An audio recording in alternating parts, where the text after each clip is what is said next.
तालुक्यातील सर्व पत्रकारांचे मी या पत्रकार परिषदेमध्ये स्वागत करतो. माझ्यासमोर असलेले माझे सर्व पदाधिकारी यांचंही स्वागत करतो. आज महत्त्वपूर्ण विषयासाठी या ठिकाणी पत्रकार परिषद घेण्याचं कारण असं की दोडामार्ग तालुक्याच्या विकासात्मक प्रक्रियेमध्ये विकास होत असताना आपण पाहतो की अनेक ठिकाणी या मागच्या 8-10 दिवसामध्ये विकास कामाला विरोध अशासाठी वेगळी एक संघटना या ठिकाणी काम करते आहे. आणि हे काम करत असताना महत्त्वाचा विषय असा होता की पत्रकारसुद्धा तुम्ही सर्व साक्षीदार आहात की 2 वर्षापूर्वी दोडामार्ग ते सावंतवाडी आणि दोडामार्ग ते तिराळी रस्ता खड्डेमय होता. आणि खड्डेमय रस्त्यामध्ये 1 वर्ष सोशल मीडिया म्हणो किंवा इतर सर्व ठिकाणी कायम सत्ताधारी म्हणून माननीय या मतदारसंघाचे आमदार दीपक केसरकर असतील, त्यावेळेचे पालकमंत्री असतील, यांची कायम बदनामी केली जात होती. आणि अशी बदनामी केली जात होती की या रस्त्याच्या खड्डेमय गोष्टीसाठी सर्वस्वी जबाबदार तेच आहेत असा विषय केला जात होता. आणि त्यावेळी अशी परिस्थिती झाली की दोन्ही रस्ते सुस्थितीत चांगले केले गेले. पण त्याचवेळी असं सर्व निदर्शनाला आलं की जो रस्ता तिराळी टू दोडामार्ग आहे त्या रस्त्यावर अनेक ठिकाणी वेगवेगळी ॲक्सिडेंट व्हायची. आपण सुद्धा त्याचे साक्षीदार आहात. उदाहरणार्थ आंबेलीमध्ये, त्याच्यानंतर कोनाळकट्ट्यामध्ये, तिराळीच्या त्या परिसरामध्ये अनेक वेळा ॲक्सिडेंट अशासाठी व्हायची की रस्ता तो अरुंद रस्त्यावर अनेक लोकांची अतिक्रमणं झाली. अतिक्रमणं झाल्यामुळे रस्ता त्या ठिकाणी वाहतूक मोठ्या प्रमाणात विस्कळीत झाली. यामुळे अनेक ठिकाणी ॲक्सिडेंट होत होते. आणि ह्या ॲक्सिडेंटमुळे हा रस्ता रुंद करावा अशी सगळ्या लोकांची मागणी होती. ग्रामस्थांची मागणी होती. निमदळा ग्रामपंचायतीने त्या भागातल्या तसे ठराव केले होते की हा रस्ता रुंद करावा. आणि दोडामार्ग तालुक्याचा विकास होत असताना, दोडामार्ग तालुक्याचा पर्यटन विकास होत असताना हा रस्ता भविष्यात हैदराबाद गोवा असा जो हायवेचा विषय आहे तो रस्ता ह्याच रस्त्याने व्हावा ही सुद्धा आमची मागणी आहे. आणि त्याला जोड म्हणून हॅम योजनेअंतर्गत हा रस्ता रुंदीकरण करून तो सुस्थितीत चांगला कॉन्क्रीटचा करण्यासाठी ही योजना मंजूर झाली. ॲक्च्युअल हा रस्ता गेल्या वर्षीच मंजूर झाला गेल्या वर्षीच सुरू करायचा होता. परंतु गेल्या वर्षी जवळजवळ मे महिना आपल्याला माहिती आहे लवकर पाऊस लागला. पावसामुळे सगळी जी साधनसुविधा होती ही उपलब्ध न झाल्यामुळे तो रस्ता चालू झाला नाही. यावर्षी संबंधित ठेकेदारांनी या रस्त्याचं काम चालू केलं. काम नुकतंच चालू झालं, म्हणजे कामाची घोडदौडसुद्धा नाही, नुकतंच चालू झालं. चालू झाल्यानंतर अनेक लोक त्या ठिकाणी वेगवेगळ्या ठिकाणी विरोध करायला लागले. दोडामार्ग तालुक्याची एक प्रतिमा जी इतर जिल्ह्यामध्ये होते आहे की दोडामार्ग तालुक्यात गेल्यानंतर तक्रारी होतात, विरोध केला जातो, सगळ्या गोष्टीला विरोध केला जातो. ही जी प्रतिमा आहे ही प्रतिमा दूर करण्यासाठी मुद्दाम आम्ही या ठिकाणी पत्रकार परिषद आयोजित केली आहे. या ठिकाणी असा उद्देश कोण आहे की कुठल्या ठेकेदाराला समर्थन द्यावं किंवा कुठल्या गोष्टीला समर्थन असा विषय नाही आहे. परंतु दोडामार्ग तालुक्याचा जो विषय आहे तो ज्यावेळी पेपरमध्ये किंवा इतर सोशल मीडियावर येतो त्यावेळी ज्या प्रतिक्रिया येतात त्या प्रतिक्रियाला उत्तर कोणीतरी दिलं पाहिजे. सगळेच जर गप राहिले तर ही प्रक्रिया कुठेतरी थांबली जाणार. आणि उद्या असं होणार की ह्या सीझनमध्ये जर रस्ता तो झाला नाही तर उद्या पावसात त्याची एवढी मोठी कंडिशन होणार रस्त्या जाण्या येण्याच्या लोकांची. मग पावसाळ्यामध्ये पुन्हा टीका होणार का की तुम्ही रस्ता चालू केला होता आणि चालू 3 महिने 4 महिने तुम्हाला होते, त्या 5 महिन्यात तुम्ही काय केलं, अशी पण टीका त्यावेळी परत येणार. वस्तुस्थिती अशी आहे की रस्ता करत असताना जाग्यावर त्या मोऱ्या म्हणजे काजवे करायच्या आहेत, जाग्यावर कुठेतरी रुंदीकरण करायचं आहे. त्या ठिकाणी खोदाई केली गेली. खोदाई करत असताना एका बाजूने खोदाई करून ते काम केलं गेलं, दुसऱ्या बाजूने दुसऱ्या खोदाई करून काम करणं अशी जी कामं होती. या कामामध्ये संबंधित जे ठेकेदार आहे, संबंधित जी यंत्रणा आहे MIC म्हणजे रस्ते विकास महामंडळ यांना पण आम्ही सूचना केली, लेखी पत्र दिलेलं आहे की तुम्ही तिथल्या ग्रामस्थांची, तिथल्या ग्रामपंचायतीची संपर्क साधा, त्यांच्या सूचना घ्या आणि त्याप्रमाणे तिथे प्रत्येक ठिकाणी योग्य तो मार्ग काढा. अनेक ठिकाणी ते मार्ग काढण्याचा प्रयत्न करत आहेत. परंतु काही जवळचे जमीन मालक आहेत ते सुद्धा त्या ठिकाणी पर्यायी रस्ता करण्यासाठी जर विरोध केला आणि काय विषय झालेत तर त्यामुळे त्यांना आहे त्याच रस्त्यावर काम करणं भाग पडत आहे असं त्यांचं म्हणणं आहे. तरी पण आम्ही त्यांना सांगितलेलं आहे या विषयाची ज्यावेळी गेल्या 2 दिवसामध्ये विरोधी पक्षांनी या ठिकाणी तिथे जाऊन प्रत्यक्ष जागेवर जाऊन अनेक ठिकाणी कामं अडवणे, कामावर असलेल्या कामगारांना मारहाण करणे असे प्रकार केलेत. आमचं त्यांना एक सूचना आहे, आम्हाला एक त्यांना सांगायचं वाटतं की तुम्हीसुद्धा विकास प्रक्रियेचे भागीदार आहात. विरोधी पक्ष, सत्ताधारी पक्ष हे दोन्ही विकासाचे रस्ते आहेत. परंतु हे काम करत असताना संबंधित यंत्रणा आहे, जी यंत्रणेचे माणसं आहेत, तहसीलदार दोडामार्ग आहेत, यांच्याकडे तुम्ही जाऊन भांडा, त्यांच्याकडे तो विषय मांडा आणि तो विषय कसा सुटेल हे तुम्ही बघा. एखादं काम बंद करून ते समजा 8-8 दिवस 15-15 दिवस बंद राहिलं तर त्या कामाची प्रगती होणार नाही. आणि दुसरा विषय असा आहे की हे काम करत असताना ज्यावेळी मागणी होती की हा रस्ता करावा, त्यावेळी विरोधी पक्षाची सुद्धा मागणी होती ना की हा रस्ता करावा. मागणी काय एकाचीच नव्हती, सगळ्यांचीच मागणी होती. आणि आज झाल्यानंतर तो रस्ता करण्यासाठी सहकार्य करायचं सोडून असे जे प्रकार करत आहेत त्या प्रकाराचा निषेध करण्यासाठी आम्ही या ठिकाणी जमलेलो आहोत. एक विषय. दुसरा विषय, त्यांना MICT जी आहे रस्ते विकास महामंडळाला सुद्धा माननीय या मतदारसंघाचे आमदार आणि मग ते दीपकभाई केसरकर यांनी कालच सूचना अशा केलेल्या आहेत की तुम्ही प्रत्यक्ष तुमचे अधिकारी, संबंधित ठेकेदार, तहसीलदार कार्यालयामध्ये तुम्ही एक बैठक घ्या आणि त्या बैठकीमध्ये इथली दोडामार्ग शहरातले व्यापारी असतील, साटेल भेडशीचे व्यापारी असतील किंवा इतर काही लोकांचे जे प्रश्न आहेत त्या प्रश्नाची तुम्ही बैठक घेऊन ते प्रश्न तुम्ही ते ऐकून घ्या. त्यांचे जेवढे तुम्हाला शक्य आहेत तेवढे ते मार्गी लावण्याचं कामसुद्धा ते करणार आहेत. म्हणजे असं काय नाही आहे की बुवा आज काय होतं, काही लोकांचं असं म्हणणं येतं आहे की रस्ता होतो, आम्हाला कल्पना नाही किती रुंद होतो, किती हेवी होतो, काय होतं. का ऑलरेडी पूर्वी त्याचा सर्वे वगैरे झालेला आहे का, सगळेच लोक त्यावेळी आणि भूसंपादन ह्या रस्त्याचं जे भूसंपादन आहे जे दोडामार्गपासून तिराळीपर्यंत भूसंपादनसुद्धा झालेलं आहे का, वीसगरपर्यंत संपादन झालेलं आहे. परंतु त्या विषयासाठी जी सर्वे झाला त्यावेळी सर्वेमध्ये ते सगळं आलेलं आहे. परंतु काही लोकांना त्याची कल्पना नसते, तरी ती कल्पना तुम्ही आणून द्या अशी सुद्धा सूचना रस्ते विकास महामंडळाच्या अधिकाऱ्यांना या ठिकाणी त्यांनी केलेली आहे. आणि दुसरा विषय असा आहे की ह्या सर्व प्रक्रियेमध्ये आम्ही आमचे आमदार दीपकभाई केसरकर असतील, या जिल्ह्याचे पालकमंत्री नितेश राणे साहेब असतील, यांच्या कानावरसुद्धा हा विषय आम्ही घालतो आहे. आणि ह्या विषयासाठी जे काय शक्य आहे करणं ते करणार आहोत. परंतु एक विरोधी पक्षांना मी किंवा सांगू इच्छितो मी की वारंवार प्रत्येक विषयामध्ये जाऊन अडथळे निर्माण करण्याचं काम तुम्ही बंद करा. न बंद केल्यास आम्हालासुद्धा त्या ठिकाणी रस्त्यावर उतरावं लागेल. सत्ताधारी पक्ष आहोत म्हणून आम्ही त्यांचीच बाजू घेतो असा विषय नाही. परंतु विकास प्रक्रियेमध्ये ज्यावेळी विकास प्रक्रिया थांबते त्यावेळी विचारणं कोणाला होतं की सत्ताधारी पक्ष म्हणून सत्ताधारी पक्षालाच विचारणं होतं की हे बुवा का झालं नाही, एखाद्या गोष्ट का झाली नाही म्हणून विचारणं होतं. आणि उद्या हा प्रकल्प समजा थांबला, आज परिस्थिती अशी आहे की त्या रस्त्याचे 3 वर्षापूर्वी त्याचं टेंडर झालेलं आहे. 3 वर्षानंतर त्याला जी मुदत आहे ती मुदत थोडक्या दिवसात संपणार आहे. आणि जर तो त्या मुदतीमध्ये रस्ता नाही झाला तर ते काम जर थांबलं तर त्या ठिकाणी उद्या पावसांमध्ये किंवा इतर ज्या अडचणी निर्माण होणार या विषयामध्ये त्या अडचणीसुद्धा मोठ्या प्रमाणात आहेत. या विषयासाठी आम्ही ह्या रस्त्याच्या लगतच्या अनेक शेतकऱ्यांशी सुद्धा आम्ही संपर्क साधला. अनेक शेतकऱ्यांचा विषय असा आहे की रस्ता होऊ नये अशी भूमिका कोणाचीही नाही आहे. उलट बाजारपेठेतल्या लोकांचं सुद्धा म्हणणं असं आहे की बाजारपेठेमध्ये आपण सुद्धा पत्रकार त्याचे साक्षीदार आहात की दोडामार्ग बाजारपेठेमध्ये जे ट्रॅफिक होतं मोठ्या प्रमाणात, हे ट्रॅफिक ह्या रस्त्यामुळे कायमस्वरूपी बंद होणार आहे.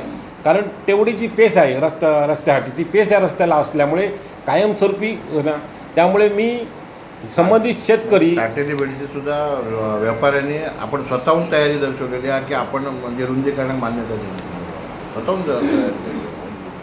आणि मी ग्रामस्थ, शेतकरी, लगतचे जमीनदार यांनासुद्धा या पत्रकार परिषदेमार्फत आवाहन करतो की तुम्हीसुद्धा थोडं सहकार्य करावं. तुमच्या सहकार्यानेच हा काम होणार आहे. शेवटी विकासात्मक प्रक्रियेमध्ये थोडंफार एक नुकसान किंवा थोडंफार इकडे तिकडे होतं आहे का, व ते सुद्धा तुम्ही या ठिकाणी सौजन्याने या ठिकाणी तालुक्याच्या विकासासाठी तुम्ही सहकार्य करावं अशी सुद्धा मी ग्रामस्थांना या ठिकाणी विनंती करतो. तुमचं काय मला सांग आणि काय विचारायचं असं विचार या विचार, मग नंतर हत्तीचा विषय घेऊया.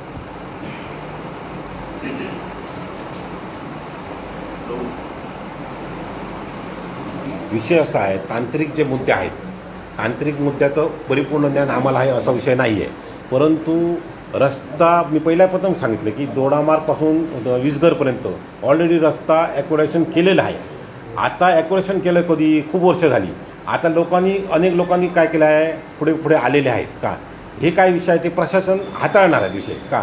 परंतु ज्यावेळी एखादा रस्ता किंवा योजना मंजूर होते त्यावेळी त्याचे कागदपत्र त्याचे सगळी ही तपासलीच जाते ना, संबंधित यंत्रणा तपासते ना.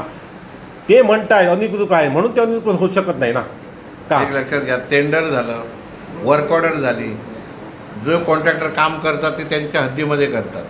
आज सगळीकडे जर हाच जर कायदा इतर गावामधल्या कामांना जर लावायचा झाला, माती उत्खनन केली की त्याला रॉयल्टी भरावीच लागते. दुसरी एक गोष्ट तुम्हाला सांगतो की ज्यावेळी समजा रॉयल्टी कॉन्ट्रॅक्टरनं जर भरली नसेल तर ती रॉयल्टी त्या बिलातून त्या कॉन्ट्रॅक्टरची कट होते. कोणीही रॉयल्टी शासनाची चुकू शकत नाही. ज्यावेळी बिल होतं कॉन्ट्रॅक्टरचं त्यावेळी जर रॉयल्टी आम्ही इथं तहसीलदारकडे भरली असेल किंवा कलेक्टर ऑफिसला जर भरली असेल त्याची पावती त्या बिलाला जोडली जाते आणि ती रक्कम कॉन्ट्रॅक्टरला बिलातून मिळते.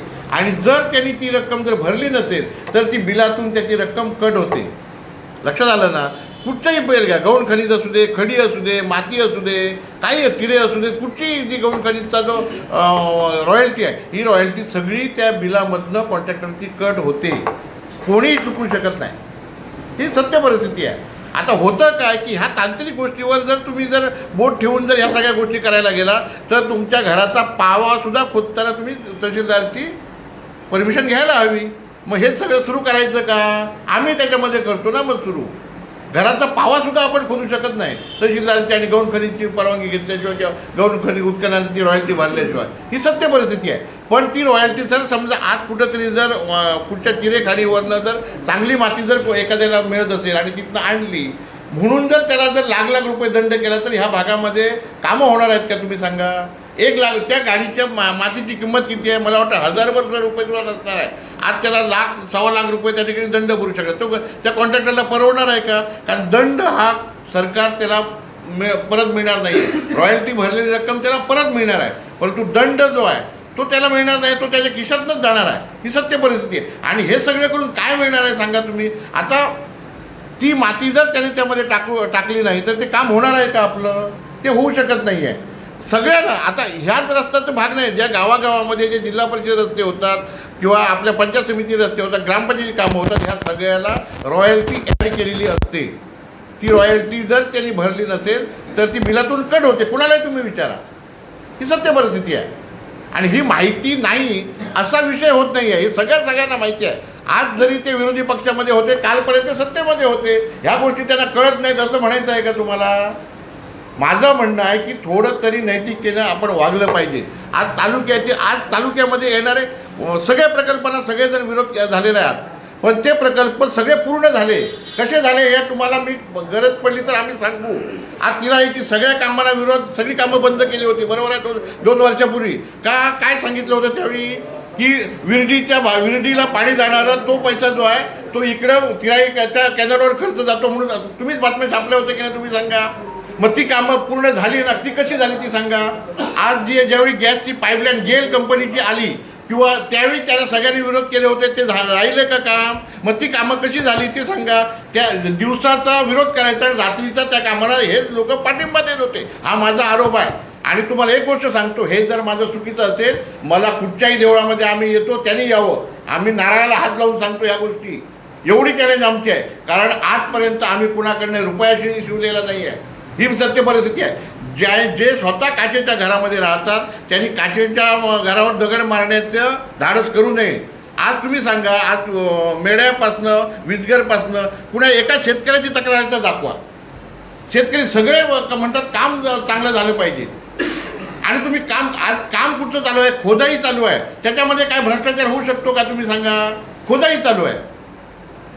आणि अशा रीतीने काम नाही झालं तर सत्ताधारी बदनाम, आणि झालं करायला गेलं तरी तुमचा विरोध. मग नेमकं तुम्हाला काय हवं आहे? काय हवं आहे ते तुम्ही त्यांनी सांगावं ना. काम बंद आता राहिलं काय होणार आहे? उद्या हेच लोक रस्त्यावर उतरणार. खड्डे पडले, लोकांना त्रास होते म्हणून उतरणार की नाही रस्त्यावर? त्यावेळी तुम्हीच त्या बातम्या छापणार की हे सरकार आपलं काम करत नाही आहे म्हणून. मग नेमकं करायचं काय? हाही प्रश्न आहे ना. मग ह्या सायकली बेळशी येथे पावसाळ्यापूर्वी ठेकेदारांनी खोदकाम केलेला आणि रस्ता खुलून ठेवला. त्याचा त्रास त्या रस्त्यावरून किंवा आजूबाजूच्या ग्रामस्थांना झाला. हीच परिस्थिती सध्या उद्भवत म्हणून स्थानिक आहेत ते काय म्हणतात की रस्ता पूर्ण खणू नका, टप्प्याटप्प्याने काम करत जा. पण ठेकेदाराने पूर्ण रस्ता खणलाय आणि तो मंत्र्याचा भाग वापरतो. याबद्दल आपण काय सांगतो? एक लक्षात घ्या, हे टेक्निकल बाबी अजून आपण समजून घेतल्या पाहिजेत. हे डांबरीकरण नाही आहे. 100 मीटर 200 मीटर किंवा 1 किलोमीटर हे डांबरीकरण नाही आहे, हा कॉन्क्रीटचा रस्ता आहे. जोपर्यंत 4 किलोमीटर किंवा 5 किलोमीटर आपण ती सगळ्याच्या ट्रीटमेंट आहेत. कारण आहे कसं की हा रस्ता नुसता कॉन्क्रिटीकरण नाही आहे, मुळापासनं ज्या सीडीवर, कारण साधारणपणे 40-40 वर्ष झाली त्यातले जे पाईपच्या मोऱ्या आहेत या सगळ्या तुम्हाला माहिती आहे. आंबेलीला काय परिस्थिती होती, रस्ता केल्यानंतर तुम्हाला माहिती आहे ना, त्या ठिकाणी ॲक्सिडेंटसुद्धा झाला होता. रस्ता केल्याच्या नंतर तो पाईप दबला आणि त्या ठिकाणी ॲक्सिडेंट झाला, आठवतं का तुम्हाला? मग ही परिस्थिती सगळी आज हा जो रस्ता होणार आहे तो पुढच्या 20 वर्षासाठी ह्या ठिकाणी होणार आहे. 10 वर्ष त्या रस्त्याची DLP जी आहे त्या कॉन्ट्रॅक्टरला असणार आहे. काही जरी झालं तरी हा 10 वर्षाची डागडुजी त्या कॉन्ट्रॅक्टरला ह्या ठिकाणी करावी लागणार आहे. आज तुम्हाला माहिती असेल की सगळी जी सीडी वर्क आहेत ही सगळी काढून टाकतायत. त्या ठिकाणी नवीन पाईप मोऱ्या सगळ्या नवीन होणार आहेत. सगळी जी पुलं आहेत कमकुवत झाली ही सगळी पुलं ह्या ठिकाणी काढून टाकणार, ती ह्या ठिकाणी नवीन होणार आहेत. ती जर 100, 200 आणि 500 मीटर जर ही पुलं जर बांधत बसलेत तर हा रस्ता 4 वर्षसुद्धा होऊ शकत नाही आहे. आणि दुसरी गोष्ट अशी आहे की कॉन्क्रीटचा रोड असल्यामुळं एकदा पेवर तो लावला की निदान 4 ते 5 किलोमीटर त्याला पुढं तो चालत राहिला पाहिजे. नाहीतर काय होणार आहे माहिती आहे, त्या कॉन्क्रीट पिरियडला साधारणपणे 21 दिवस, तुम्हाला माहिती आहे कॉन्क्रीटला क्युरिंग व्हायला किती दिवस जातात? 21 दिवस लागतात, बरोबर आहे की? मिनिमम 21 दिवस लागतात. डांबराला तसं नाही आहे, डांबर मारलं वरनं खडी मारली की मागणं वाहतूक चालू होऊ शकते. परंतु ह्या रस्त्याला 21 दिवस या ठिकाणी वरनं गाडी घालता येणार नाही आहे. आणि त्यामुळे जर प्रत्येक 100 मीटर आणि 200 मीटर जर करत राहिलो आणि 21 दिवस जर आपण त्या क्युरिंग झालं तर पावसामध्ये ह्या ठिकाणी रस्ता किती होऊ शकतो तुम्ही सांगा. आणि दुसरी गोष्ट अशी आहे की एकदा रस्ता आपण कॉन्क्रिटीकरण सुरू केल्याच्या नंतर किलोमीटरमध्ये तो थांबणार आहे. लक्षात घ्या, एक डे नाईट त्या ठिकाणी काम करावं लागणार आहे. आपण आजपर्यंत डांबरी रस्ते पाहिलेत. आज आपल्याला माहिती आहे की आपल्या जिल्ह्यामध्ये हायवे झाला आहे. कुठचा? कणकोलीपासनं गोव्यापर्यंत रस्ता आपण बघतोय ना. त्यावेळी काय परिस्थिती होती तुम्ही सांगा ना. त्यावेळी त्यांनी 100 आणि 200 आणि 500 मीटर रस्ता केला होता का? पूर्ण रस्ता एकदा पेवर लावला की संपेपर्यंत त्याची कॉन्क्रिटीकरण झाला पाहिजे, ही वस्तुस्थिती आहे. हे जर तुम्हाला कोण सांगत असेल तर हे चुकीचं आहे. कारण 100 आणि 200 आणि 500 आणि 1 किलोमीटर करून ह्या ठिकाणी हा रस्ता 30 किलोमीटरला होऊ शकणार नाही आहे, ही परिस्थिती आहे. आणि हे सगळ्यांना माहिती आहे. माहिती नसलं जर समजा आपल्या जिल्ह्यामध्ये एकही काम तशा प्रकारचं झालं नसतं तर ठीक आहे. आणि दुसरी गोष्ट अशी आहे की सावंतवाडीमध्ये सुद्धा ह्यांची कामं ऑलरेडी झालेली आहेत. आंबोली रस्ता त्या ठिकाणी तुम्हाला माहिती असेल तो झालेला आहे.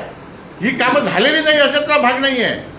आज जर आपल्याला माहिती आहे सगळेजण आपण बेळगावला जातो, आज आपण तिलारी नगरच्या पुढं ह्या योजनेतून रस्ता गडिंग्लजपर्यंत झालेला आहे. त्यावेळी काय परिस्थिती होती तुम्हाला माहिती आहे ना. ह्या पुढारीने जर बघितली नसेल तर तुम्ही जर बेळगावला गेला की नाही ह्या 2 वर्षामध्ये, त्यावेळी 100 आणि 200 मीटर पूर्ण रस्ता तो त्याने उकळून करावा लागणार आहे. आणि तिसरी गोष्ट कशी आहे की 7 मीटर साधारणपणे रस्ता ॲक्वायर झालेला आहे किंवा 12 मीटर. बाहेरची झाडं तोडायला आजपर्यंत कारण ते पत्र ह्याच्यामध्ये बघितलं मी तुमच्या व्हिडिओमध्ये की झाडं का तोडली जात नाही आहेत. हेच पदाधिकारी काय म्हणत आहेत की झाडं तोडायच्या आधी रस्ता केला जातो. झाडं तोडायला परवानगीच नाही आहे, बरोबर आहे की नाही. आणि जर 7 मीटर मिळत असेल तर तो रस्ता तेवढा त्या 7 मीटरमध्ये आपलं कॉन्क्रिटीकरण होतं ना. जो साईडपट्टी वगैरे हा नंतरचा भाग आहे, झाडं तोडल्याच्या नंतरचा. साईडपट्टी होत नाही म्हणून जर रस्ता करायचा आपण थांबलो तर रस्त्याचं काम पूर्ण होणार आहे का? त्यातली जी बाबी आहेत ह्या तुम्ही लक्षात घेणं अतिशय गरजेचं आहे. आणि रस्त्याचं भूसंपादन पूर्णपणे या ठिकाणी झालेलं आहे. आजपर्यंत तुमच्याकडे कोणी आलं का तिथले साईड बाजूचे शेतकरी की माझा बाबा काहीतरी नुकसान होतं आहे तर ते मान्य करू. आज आमच्या बाजूचे शेतकरी, हिवाळ्यातले शेतकरी म्हणतात बाबा दोडामार्गमध्ये राहणारा आमची शेती आम्ही जाते म्हणून किंवा आमचं नुकसान होतं म्हणून कोणी तक्रारच केलेली नाही आहे. मग ह्यांना स्वप्न पडतं का? पाहिजे तर तुम्ही माझ्याबरोबर या, तिथल्या शेतकऱ्यांना आम्ही तुम्हाला भेटवतो आणि त्यांच्या प्रतिक्रिया तुम्ही विचारा. आम्हाला घेऊन जायची गरज नाही, तुम्ही स्वतः तिथं गेल्याच्या नंतर शेतकऱ्यांना विचारा. त्यावेळी तुमच्या लक्षात येईल की खरंच ह्या रस्त्याला विरोध आहे, खरंच पाठिंबा आहे का, लोकांची मागणी काय. लोक म्हणतात क्वालिटीने काम करा, क्वालिटीशी तुम्ही तडजोड करू नका. कारण हा रस्ता डांबरीकरण नाही आहे, 20 वर्षासाठी हा रस्ता होणार आहे. त्यामुळे कुठचाही कॉन्ट्रॅक्टर असू दे तो त्या ठिकाणी निग्लिजन्स करू शकत नाही. कारण 10 वर्ष देखभाल आणि दुरुस्ती त्या कॉन्ट्रॅक्टरची असणार आहे. त्यामुळे कोणी त्या ठिकाणी निग्लिजन्स करू शकणार नाही आहे. असं नाही की बाबा आज रस्ता डांबरीकरण केलं आणि गेलं आणि पुढच्या वर्षी खड्डे पडले तर त्यालाच त्या ठिकाणी ते काम करावं लागणार आहे. आणि ते डांबरीकरण नाही आहे की एवढाच खड्डा पडला म्हणून तो त्या ठिकाणी बुजवला जात. तो पूर्ण जो भाग 10-20 मीटरचा भाग त्याला पूर्णपणे ब्रेकर आणून फोडावा लागणार आहे आणि तेवढं कॉन्क्रीट करावं लागणार आहे. त्यामुळं कोण तुम्हाला ते रिस्क घेणार नाही ना एवढं. एका खड्ड्यासाठी जर 20 मीटरचा जर भाग तोडावा लागणार आहे, एवढं रिस्क कोण घेणार आहे का तुम्ही सांगा. मग ह्या सगळ्या बाबी तुम्ही लक्षात घेतल्या पाहिजेत.